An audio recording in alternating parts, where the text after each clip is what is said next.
An old cowboy is working out on the range. He is working up in a mine camp all by himself.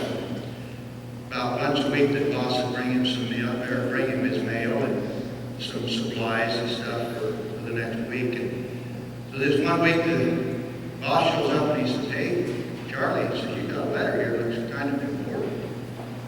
Charlie opened his letter. It's from a lawyer. What he found is he had a relative that had died and left him $25,000 in cash money. So he quit his job on the spot and told the boss, "I need to ride back to town." Well, when he got to town, the first thing he did is went into the clothing store, bought himself a new outfit, new pants, new shirt, new boots, new hat, even a brand new belt. Then he decided, "I'm kind of hungry." So he asked the man at the clothing store, he says, "Where's the best steakhouse in town?" The clothier said, "Well, it's down about a week or down the street about a block." So he goes down, he walks into this pretty nice little restaurant. It wasn't fancy or anything, but it smelled good. So he goes over and sits down, and the waiter comes over and asks what he'd like. And he says, "Well, I'd like a steak, and I'd like some mashed potatoes and gravy, and I'd like some biscuits, some hot coffee." And okay, so he brings him his food, and he says he sees this guy kind of overseeing, watching everything. And as Charlie sits there in that restaurant, eats his dinner, he thinks, restaurant business wouldn't be too bad a business to be into. He says, "You're cool in the summer, you're warm in the winter, and you always got lots of good groceries to eat." So after he finishes dinner, well, the guy who evidently would be the boss or something comes over and he says, "How's your meal, sir?" He says, "Oh, great meal, great meal." He says, "You own this place?" He says, "Yeah." "You ever thought of selling it?"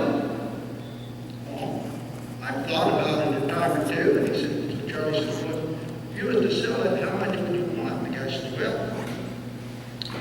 he says, "I'd probably sell it for $30,000, but I'd take off $5,000 for cash."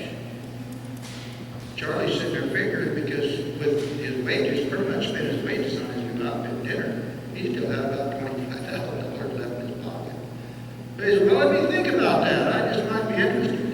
So he gets out and he goes, takes a little walk down the street. Well, he hadn't gone very far, and he realized he got so excited about possibly becoming a restaurateur, he forgot to eat dessert.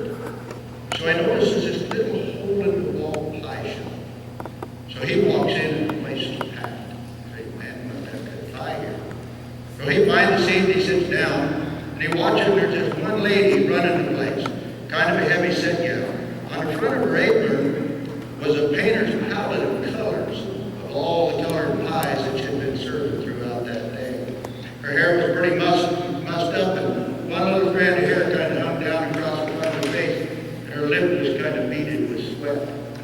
Finally, she gets over to Charlie and she says, "What would you like?" And he says, "Oh," says, "I'll have a piece of that apple pie and a cup of coffee." Okay. So he's sitting there eating his pie. I mean, as people are leaving, people are coming in. This is a popular place. Good pie. Finally, a little while later, the lady comes over and refills his cup of coffee. And he says, "This is a nice little pie shop." She says, "Yeah." He says, "You the owner?" "Yeah." "You ever thought of selling it?" "Every minute of every waking day, I think about selling this place." He says, "Well, if you was to sell this pie shop, how much would you want for it?" She says, "I'd sell it for $10,000. He said, "Really? Well, what would you be willing to take off for cash?" She thought about it for a minute, and finally she said, "Would my earrings bother you?"